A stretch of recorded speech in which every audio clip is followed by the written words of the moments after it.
Pag na-stress ka, magmotor ka. Pag wala nang stress mo, uwi ka na ng bahay. In layman terms, sabi natin, pag na-stress ka, mag-ride ka. Tapos iwanan mo yung stress mo sa bundok na inakyat mo.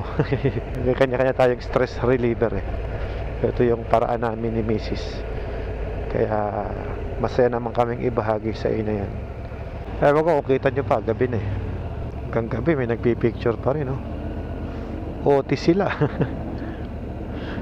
Parang tapos na rin pala to, oh, yung ginaya nila sa Marcos Highway, oh.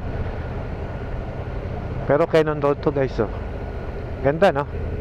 Gumawa sila ng tunnel. Tapos yung tunnel malapit lang din dito sa may toll gate nila, oh.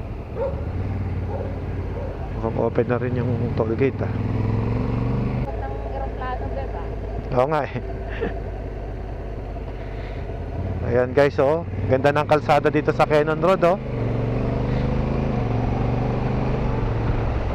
Lilipad na tayo eroplano natin.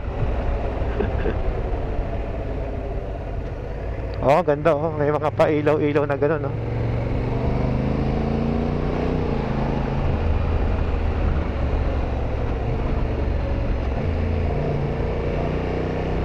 Ganda ng downshift niya, yung traction control. Ramdam na ramdam mo siya.